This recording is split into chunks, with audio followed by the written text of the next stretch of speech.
Welcome to the Teaching Journeys podcast, hosted by Dave Roberts. Humanity possesses a unique skill, the ability to pass knowledge from one generation to the next. This podcast embraces that ability, offering learning opportunities through conversations with extraordinary guests. Dave aims to leave a positive mark on individuals around the world. So before you dive into today's episode, please share this podcast with your network, including friends, family, and colleagues. And please consider leaving a rating or review. Your support makes all the difference.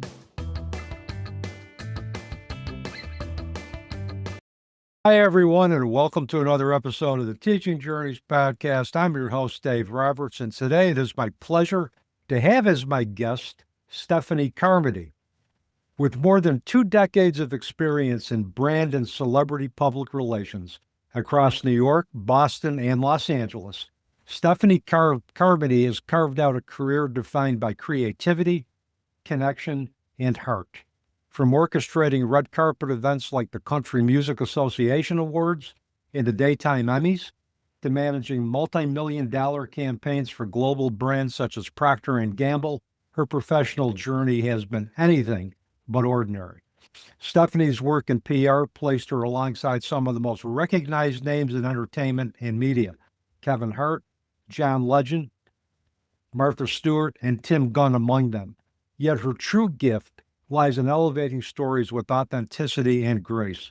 Her ability to fuse strategic thinking with emotional intelligence led to award-winning cause marketing programs, national media coverage, and meaningful brand partnerships.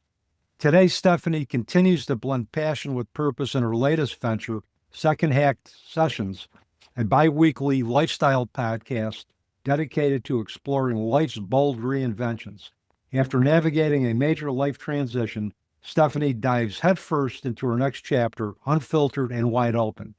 On Second Act Sessions, she shares a chaotic, hilarious, and sometimes painful path to rediscovering peace, love, and purpose.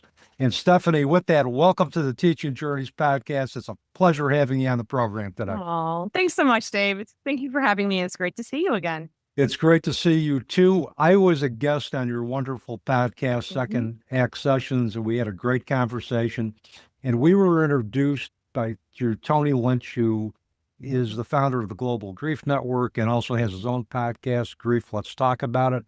And I think he did a blast email to a bunch of podcasters in his network. We connected and voila, we are here today. Here we are. Yeah, so exciting. Yeah, Tony's been great. Actually, his episode's going to be airing tomorrow on my podcast. So look for that as well, everybody. Definitely. I will make sure to look for it. I'm sure that's going to be a far-reaching and very impactful conversation. Yeah, I hope so. I really do. His story is remarkable, as is yours, of course. And I'm truly honored that you were, obviously willing to share your story with me too. So thank you for that. Well, it was easy to share my story on your platform because you really create a welcoming platform. You share an authentic interest in everybody's stories. And that's, I think, what makes a great podcast where hosts have genuine interest.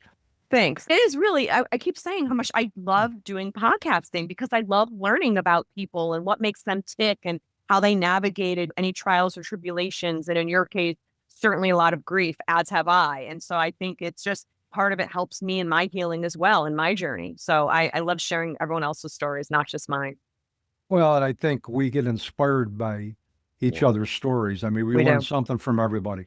And absolutely. I think that just makes us more informed, it makes us better individuals, and it makes us better servants to what I see as a noble cause, which is the betterment of humanity. So yes, absolutely. We really are stewards down here, and we really need to give back any way we can and help others. And I think that's what I'm hopefully aiming to achieve with my podcast as well. Well, I have no doubt that you will. Given your success with your other ventures, I'm sure that the skills you've developed there are gonna be very serviceable when you're developing the brand for your podcast. So yes, absolutely. Thanks. So my first question is a question that I ask all my guests is tell our audience about the experiences that have shaped your life path and your life passions today. Sure. Well, as I look back, and I've done 3+ years of really going inward and doing healing work, and that's been really part of the crust of my journey as of late. But I've really had a lot of different trials and blessings throughout my life that I feel have shaped me. So beginning from an early age, I experienced bullying from girlfriends, friends, all throughout elementary school, junior high, and high school. That also was infused with boyfriends that weren't too kind to me as well, which was very bullying and toxic. So I went for bullying, boyfriend to boyfriend to boyfriend to marriage, all the same sort of familiar pattern, chaos, like not understanding how I really was meant to be loved and what love was. And so then here I was finding myself in a very toxic marriage. I learned after my marriage, I was married to a narcissist. And so all of that really has shaped me in good and bad ways. Like I feel like all the bad things and the good things shaped me and made me who I am today. And if it weren't for that, I wouldn't be here speaking with you. I wouldn't have my podcast. And so I'm really blessed for the good and the bad, the trials and the tribulations, because they strengthened me, they sharpened me. Like through all the suffering and grief that I experienced, I was able to transform that and put it out there through a podcast, through just being able to share my story with others, to hopefully just show people that, look, here I am midlife, finding myself somewhere I never, ever once thought would be possible. Single, 50 years old, I just turned 50, navigating this new chapter, the second act season of my life.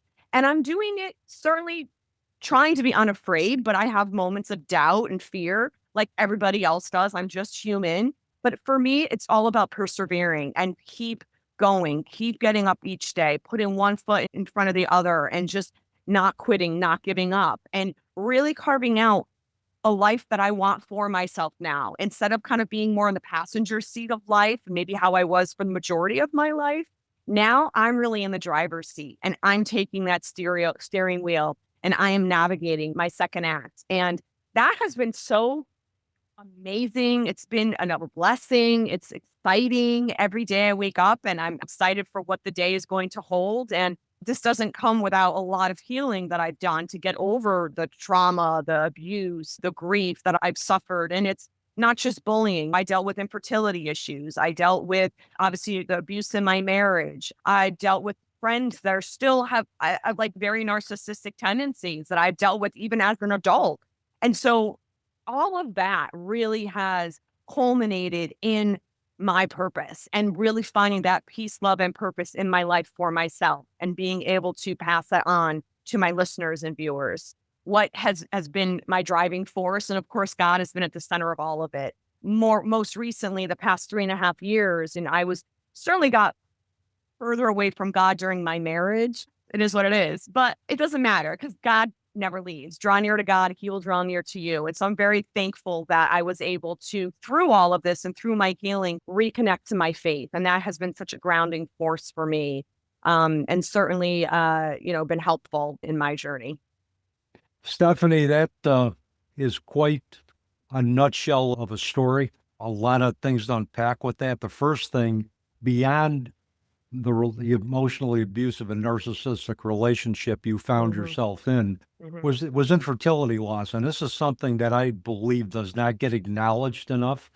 It is whenever we cannot proliferate our own legacy, whenever we cannot pass that on or recreate that, a part of ourselves kind of dies.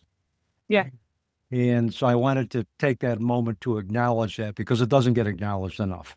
Well, thank you for that. I appreciate that. Also coming from a male perspective, it's something I haven't seen many women really discuss. I know many that have experienced that, but no one really talks about it, to your point. And for me, it's certainly grief. And I think that will always stay with me, although each year it gets easier and easier, but it's always with me. Like I can still tear up if I, see someone, their daughter getting married and no, I'll never have that. But God did bless me in other ways. He blessed me with my 2 nieces and they live a mile down the road from me. And it's great being able to, be their aunt. And I'm very much like a second or third mom to them as well. My sisters and I are very close and we all get involved in raising my nieces at one point or another. And so I've been blessed in other ways. And I do realize that God blocked me from getting pregnant with my ex because that would have been even worse for me to have to stay connected to such a toxic person with children. And so, yes, even though it's certainly something that I grieve over and it makes me sad every now and then, like I said, God has blessed me in so many other ways. And I've also given birth to so many other things, so many other babies. And that's in my event and wedding planning business. It's in my podcast. It's also in the book that I'm writing. So I'm blessed in other ways. And so instead of getting caught up on, oh, you're not really a woman, I sometimes feel some people attach that stigma with it if you aren't able to have children. And, you know, I just say everything happens for a reason and I'm blessed in other ways. And so, I'm happy and I have no complaints. So thank you for acknowledging that. I appreciate that. Oh, you're welcome. And, basically family is how we define it. It's not Yeah, necessarily the family that we're born into, exactly. the family that we give birth to. Hmm. It's those that where our love, where our compassion Yeah. kind of brings those individuals into our circle. That's our Hmm. family. That's our family. And our family is more the community that we create Hmm. inside and outside of our family of choice, our nuclear family. So Yes. the other thing, and I noticed as you were talking about the marital relationship that you had Hmm. with your emotionally abusive husband, that there are other Hmm. probably unhealthy relationship choices. And I'm not saying this judgmentally, but there are No, other right. unhealthy relationship Hmm. choices that I was thinking of old Einstein's, quote that we Hmm. try to do the same thing over and over and over again, Hmm. expecting different results. And Yeah. The uh, definition of insanity. yeah, the definition of insanity, but it took a few bites at that apple to break the cycle, and you broke that cycle of Ultimately. getting into unhealthy relationships and basically got into a healthy relationship with yourself. Yeah, that's first and foremost. And that's really something I try to explain on almost every episode is that you really need to love yourself. I Yep. think many people, at least in my generation, Gen X, we weren't really taught that. It wasn't really ever about talking about your feelings or going to therapy. And it's not until I went through therapy and healing, and I healed from so many different modalities, not just like a traditional therapist. But I realized the pattern. And you mentioned that earlier. And I think for me, it was a pattern. So here I was bullied my entire life by mostly girlfriends. And then that kind of, I, in a way to kind of numb that, I gravitated toward boys because at least they would give me that attention. So if I didn't have a lot of girlfriends, I always had a boyfriend. However, I would get bad attention even from some really nasty boyfriend, but instead of looking at that as that's wrong, I was just like so appreciative to have that attention because I was just such an unhealed person. And I didn't come from a traumatic childhood. I didn't have, abuse in my family. It was really just growing up with friends and I was, a very sensitive child and navigating life, with ADHD, neurodivergent brain. So I was always a little bit different and more sensitive. And, the bullying didn't help. And then, like I said, I gravitated towards what was familiar, Mm, chaos, mm. being treated poorly. Any attention was good attention.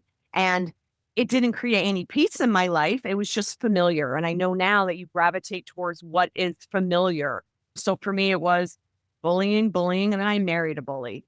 Yeah. So, I was married for 15 and a half years. So it took a long time to finally be strong enough to kind of pull myself out of that and have my own voice and say, enough is enough.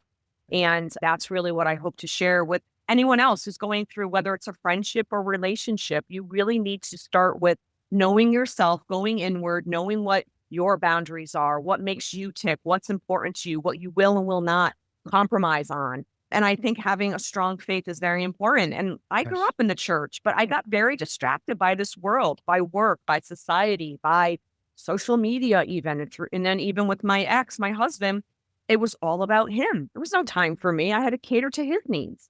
And so having this time now, God, he left in 2021. So I'm really enjoying my second act now and just being by myself. And even though I'm alone, I'm not lonely because I'm at peace with myself now. And that is such a blessing. And I really wish that for everyone else out there. Well, like you said, you have to love yourself before you can love Yes, anybody else. absolutely. You have Absolutely. You have to be at peace with yourself before you could be at peace with everything else that's outside of you. But you're absolutely right. I mean, you didn't come from an unhealthy family. You didn't come No. from an abusive family. But Mhm. once we leave the nest and we get out into to school, our peer groups have a lot to Yes. say in Big terms of influence. big influence in terms of shaping who we are. And if Yes. you're getting messages that you're less than because of ADHD, that you're Mhm. less than because you're different, you become a target for bullying. Yeah. Mhm. You begin to internalize negative messages Yes. about yourself, Yes. and that leads into getting into behavior or relationships that match that image of yourself. Mhm. Because, like you Mhm. said, you don't know any better. No. This is what you know. Right.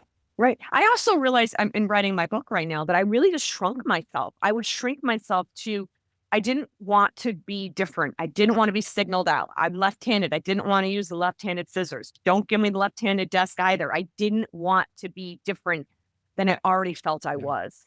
Do you know what I mean? And Yeah. so that was a pattern that was really developed from an early age. And it just continued for the majority of my life, but thank God now I finally figured out, did the work, and I'm a different person to this day, which is I'm just so happy. And I thank God every day for his blessings, truly.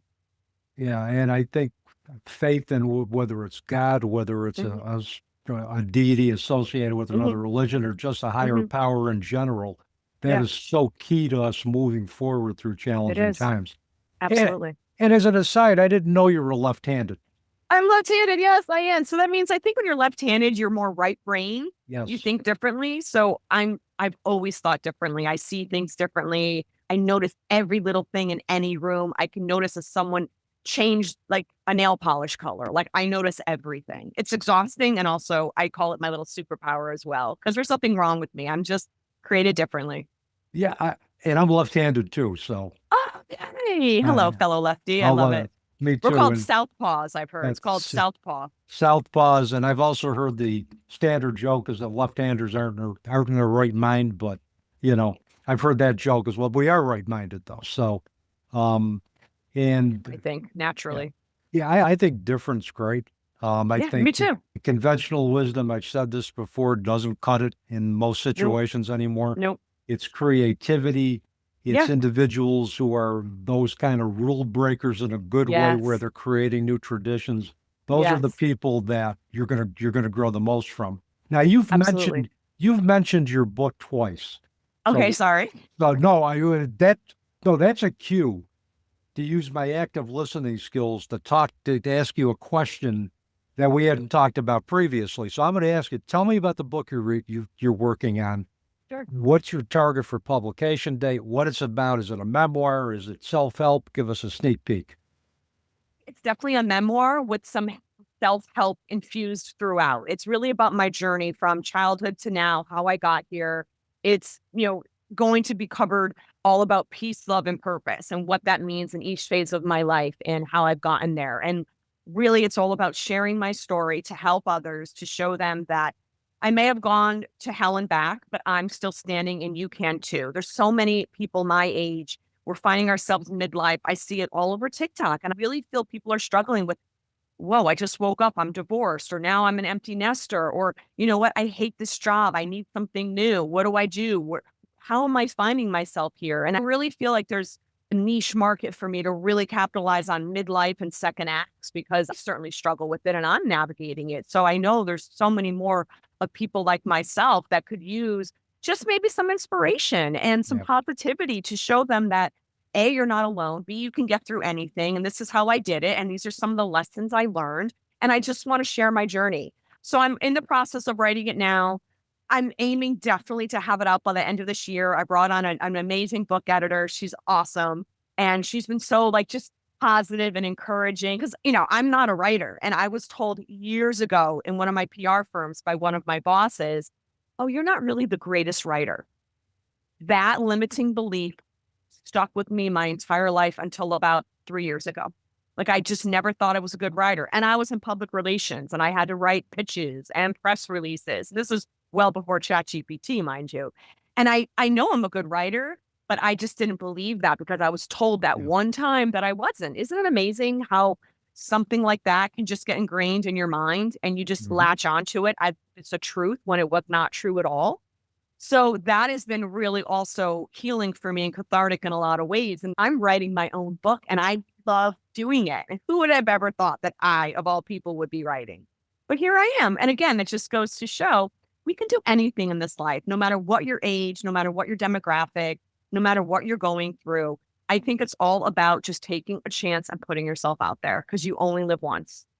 Yeah. And, I mean, if that were me, I would tell you what I thought was good about your writing first, and then let's talk about ways that we can improve.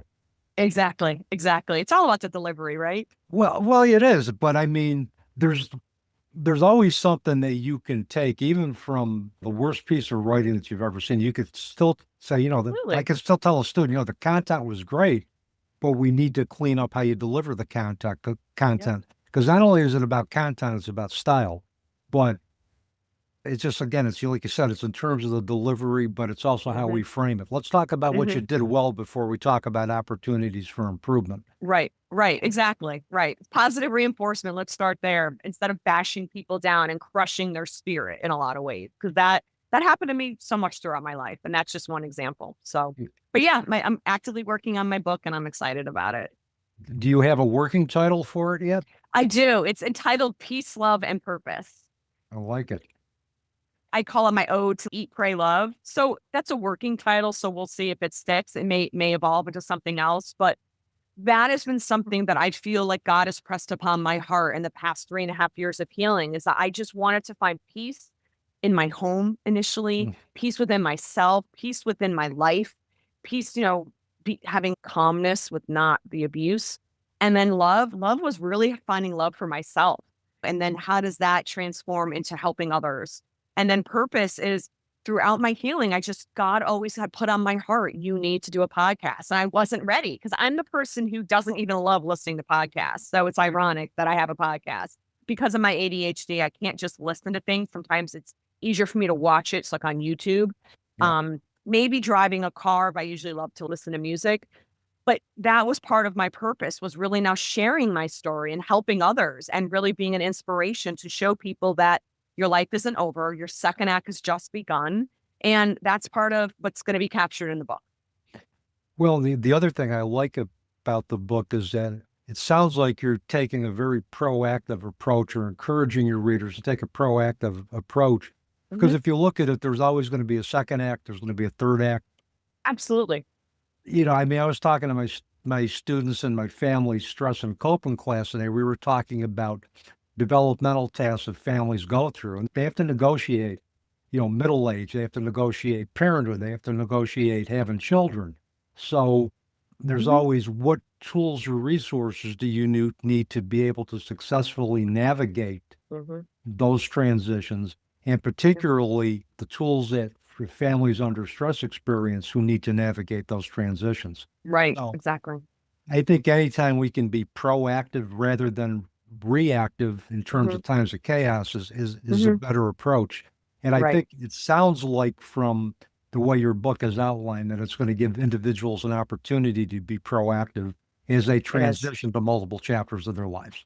It is, exactly. And it's not about being a victim because I'm not a victim. And I haven't even put in all the stories that I could share with you. It's a laundry list. And it's not about listing all the horrible things that happened to me. It's giving you an insight to what shaped me, the good, Yeah. the bad, the ugly, and how I'm still finding my purpose through all of that. Yeah. And the good, the bad, and the ugly shapes us all. It makes us the genuine, authentic human beings that we are. Um, to deny the ugliness that is going to occur in our life is to deny a rich part of our existence that which Yeah. we can learn from and we can grow from. Absolutely. Absolutely. I think I've learned so much from the darkest moments of my life, and I have no regrets. I really don't, because I learned from that and I can apply it to my life. I can help friends, I can help family, and I can help my listeners. And so I just see how God can use all things for good, truly. Speaking of God, Mm. during our discussion, I believe, and correct me if I'm wrong, you credited God's intervention to help you navigate your marriage and divorce. Could you elaborate a Yes. little more on that for our listeners? Absolutely. It's something that I like would scream at the rooftops if I could, because I think a lot of people do believe in God, obviously, and I hope they do. That's great. But It's interesting though, when you really can hear from God and see him work in your life. And I have had that happen multiple times throughout my life.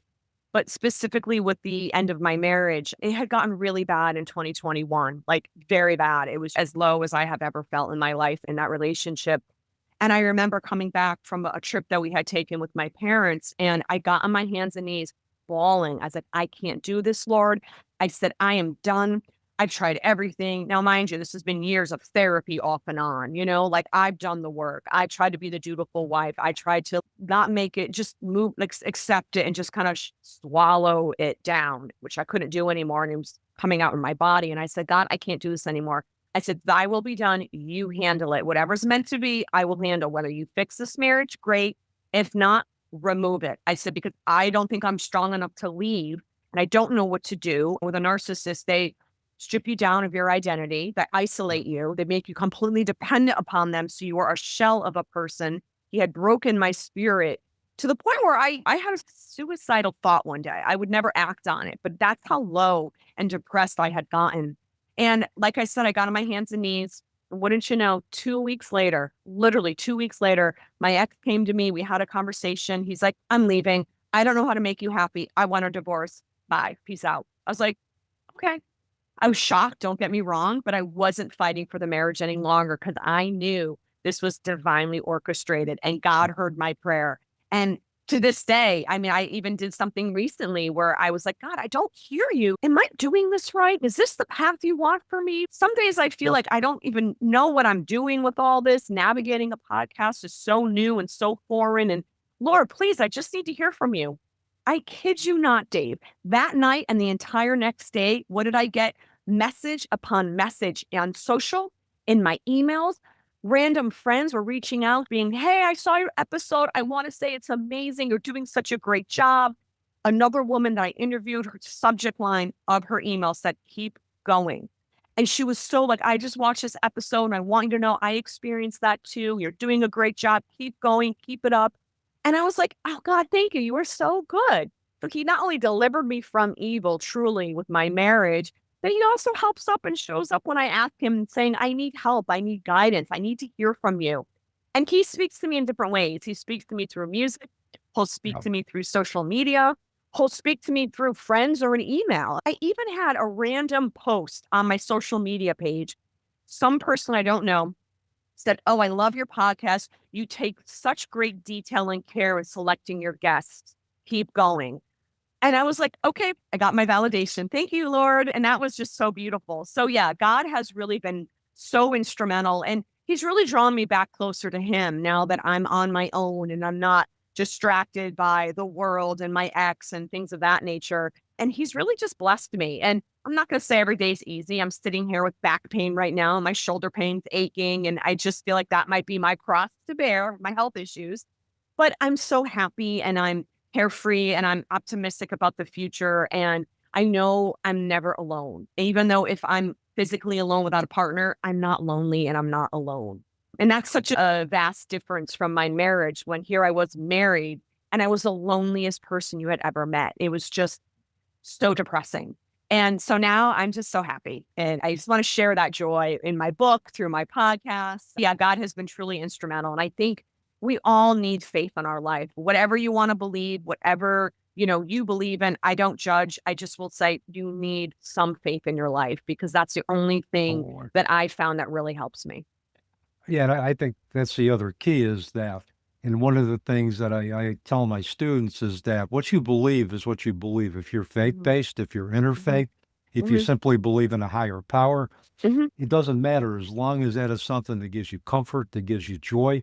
Now you talk about praying to God and God sending you signs. Well, I could not be faith-based, but still believe in signs from the universe and look at that God works through the universe, he works through nature to just give me a sign when I need it. There may appear to be some differences, but there's a lot of similarity in terms of how we see things. One person may see it as coming totally from God. Somebody might see it as coming from the divine source. Somebody could see it as coming from an undefined higher power. But you know what? It's all about the magic that occurs in the universe and something that we need to behold and be in awe of. Yeah, absolutely. And I fear God too, like truly fear him and know that he loves me though like a daughter and that I'm always protected and guided and I will always be held and I'm safe in that. Even when I have my nervousness or my anxiety creeps up on me because I'm human. We live in this world, which is a very dark world and we are human. And for me about daily connecting with him to, get me through my days. Yeah. And we we have to have faith in something greater Mhm. than ourselves if we're going Yes, to thrive. If we're going to, absolutely. and we have to have something greater in ourselves so that we can become aware of who we are and Mhm. be aware of our how we connect to the world around us Yep, and ultimately exactly. what our ultimate purpose is. Absolutely. Yep. Yep. I agree. All right, so let's talk about your wonderful podcast. Please, let's do it. Yeah, it sounds like you're really just not too excited about talking about your podcast, are you? Not at all. I didn't think so. I couldn't tell. But second act sessions. Tell us about what inspired it, Sure. what you want your listeners to take away from each episode, and what your long-term vision is for the podcast. So I would say the second X sessions really was born from all the healing that I did. In a way, I God really kept telling me I needed to do a podcast, needed to do a podcast. And I just knew I would do it eventually. But I knew also I wasn't ready. I wasn't healed enough yet. I had to really process and heal from the abuse of the narcissist. And I even asked a lot of questions in working with Dr. Rob Kelly, who is an amazing therapist and neuroscientist. And he was saying, no, a lot of this, Stephanie, is not only from your childhood, but from the abuse you experienced. You have 15 and a half years of abuse that you need to unpack and it doesn't go away overnight. And so I also had to build myself back up again, my self-confidence, my self-worth, my self-love. And so I just knew I wasn't ready. And God wasn't rushing me. And I really do feel God was telling me to be still, just heal. I didn't do much in 3 years. I didn't leave my house much. I traveled every now and then. I enjoyed my life, but I wasn't doing anything other than going inward those 3 years and really doing the work. I tell people 2024 was my crying year. I cried the entire year. I was releasing and healing and grieving so many things. Anger, I still had resentment. And so I look back and 3 years ago, I don't even recognize that person. A year ago, I don't recognize that person. So every year I see how much further I've come and the healing that had enveloped me and how I'm so much stronger. So through the healing, I knew I wanted to give back. That was always part of my journey to like, there's no way I could have gone through all this if it didn't have a purpose, right? Like, Yeah. why would God put me through all this if it wasn't for a greater cause? And I know now it is to share my testimony, my story, to show people how good God has been in my life. Now, even though it was horrible in moments from the bullying to the abuse to even just horrible friends, I persevered. I'm still standing. And so my podcast was born in that healing period. And I've always played around with names. And I was like, well, Second Act Sessions really sounds true to what I'm doing right now. I'm in my second, third chapter of my life and I'm navigating it. And I wanted to take viewers, listeners along for the ride. And like I said, share my experiences, share my journey, bring on guests that are doing amazing things in their second act and their healing and how they're navigating that and sharing things that a lot of people in midlife are dealing with from health issues to now I have to date now at 50. Are you kidding me? I thought I'd be here. So that's sort of part of why I felt I needed to have a podcast to give back. And that's been part of my focal point. And like I said, I just launched this past April. So it's been like what, 4 months? It's a lot of work, but I'm loving it. I'm bi-weekly right now, and I'm aiming to go weekly probably in a month or two. So I'm excited for that. I just have a lot on the horizon that I'm excited about. The book. I'm hoping to do some speaking opportunities. I'd love to do some commentary on broadcast media, maybe down the road have my own talk show because I'd love to share stories of varying cultures of women, different ages, even different generations, and how we're navigating our second acts at whatever age. So for me, that's really the goal. Is right now is how can I do the Lord's work and give back? And that's what I'm doing in my second act now through my podcast and beyond. And the book will be an extension of that as well, to Yeah. the extension of you giving back, Yep. sharing your experiences, Mhm. with the intent of helping others. And, Yeah. like you said Absolutely. earlier, it becomes healing for us when we do that. Yeah. And Yep. Exactly. That's important. Yeah, it is. Well, I know I talk a there's lot. no, I don't stop. I can't give you a word in edgewise, can I? not at all. I mean, I think it's probably it's good to see me speechless once in a while, so There you but go. I do I do have a couple of other questions for you before we wrap up. And the first one is if you could leave our listeners with one thing today, and you've left our listeners with quite a bit to A lot of take nuggets, away. right? Yep. Well, a lot of Yep. nuggets, but if you could leave our listeners with the hmm ultimate nugget today, what would that be? Yeah. I would like them to know that grief doesn't mean you're broken. It doesn't mean you're broken.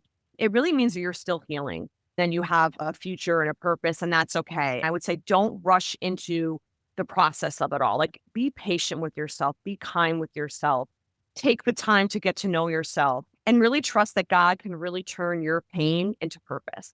He can use anything, the good, the bad, the ugly. He can use it all for good. You're not alone. And I always say, if I can get through this, anyone can. Because I was a very insecure child. Not that I couldn't talk to people, but I just was a very insecure child. And I persevered, and it's made me stronger for it. And I feel like sometimes what you think is your weakness or is your fault is actually your greatest power and can Yep. really be your superpower because God put that in you, or the universe, or whoever you connect with. I really think through all that, no matter what, your second act is waiting. It's really within a grasp, a reach. Just take a chance. If you can't see it yet, just it's there for you. It's there for the taking, and don't give up ever. Well, and you make a great point too. Grief comes in many forms. It isn't just Yeah. lost due to death. No. You Yeah. take a look at the grief issues that you probably experienced being in a emotionally abusive relationship, being hmm in abusive relationships before that, Yep. being bullied. It's hmm kind of like it's a loss of who we are want Yeah. to be, who Yeah. we were meant to be, hmm dreams for the future, Yep. questions about our own self-worth. Those are all associated losses, which especially Yeah. during our formative years can be Yes. stressful. It really can. And it shapes you in a way, not for the good sometimes, because it's taking away that innocence in yourself that you really are a child of God and you're meant to have this amazing calling and purpose, but it gets sidetracked along the way. It can get ruined. You're still there. You just have to climb out from it and do the work to kind of get to the other side and really tap into who you are and who you're meant to become. Yeah, and we also, I think, learn in the process that the family that we were, for many, the family that we were born into isn't necessarily the family we're going to end up with. Absolutely. Absolutely. Your friends can be your family. You always have a heavenly father. You're not alone. And sometimes the family that you were birthed into also can be the reason that that catapults you to something even better. You know what I'm saying? Like, don't look at it as just, oh, I got, horrible luck or I got horrible parents. Well, use it for good. Change that. Help someone else then. You know what it's like to go through that. Everything you go through, you can use to help others Yeah. if you want to. Yeah, and life isn't always a bowl of cherries. There's No, always going to be a bowl of pits at the bottom of the bowl. absolutely. And it's basically how we take those pits that are at the bottom of the bowl and use them for the greater Yeah. good and use them hmm to for self-improvement Yeah. and again the betterment of humanity, Yeah. Absolutely. to look at them more globally. So Yeah. I agree. now to give you an opportunity to promote yourself a little bit. If individuals Okay. want to find out about your podcast, Sure. contact you, Sure. find out anything else that's going on, any other services that you may have to offer, what's the Sure. best way for them to do that, Stephanie? Sure. So I first say visit my website, secondactsessions.com. Everything is there. All my social links, all my podcasts are there as well, YouTube and all the other platforms. I'm on every platform that you can podcast, including YouTube. All of my social handles are Second Act Sessions, so I'm very easy to find. You can even go under Stephanie F. Carmody on Instagram, and that's where I'm housing everything right now. I kind of merge things over to have one page instead of a separate podcast page. But I'd say first go to my website, Second Act Sessions. You'll find everything there. And stay tuned for my book, which hopefully, like I said, will be coming out, at the tail end of this year. And look for my podcast turning into a weekly podcast as well. Going to be airing right now bi-weekly every other Wednesday. I have one coming out tomorrow. And then after that, it'll be weekly, probably every Wednesday. I'll just keep it every Wednesday. So that's where you can find me. And I know you're on all major podcast Yes. platforms. I know YouTube, Apple, Spotify. Spotify. Yeah. we'll make sure all of that contact information gets into the episode notes. And when your book comes out, we got to do a second act podcast. We should. That'd be great. Thank you. That'd be awesome. Yeah, I'm excited for it. We have to do, I think we have to do a follow-up, provided I haven't scared you away today. But Dave, I love chatting with you. I could chat with you for hours. I had such a great time when having you on mine. And, I think we'll be talking quite a bit moving forward. I think we will too. I'm always into this. It's kind of the humor that kind of like pokes fun at myself. So just to keep it light. So I'm self-deprecating all the time. Yeah, me too. And good. That's why we get along. And we're left-handed. That's why we get along. Hey, that's why we got to do a follow-up podcast. We will. Stephanie, thank you so much. As always, it's been a blast spending time with you. I wish you well in the future, thanks for being just a great guest contributor today. Oh, you're the best. Thanks, Dave, so much. And thank you to all your listeners. And I hope to hear them and see you guys soon. You got it. And with that, that's a wrap on another episode of the Teaching Journeys podcast. I'm your host, Dave Roberts, wishing you peace.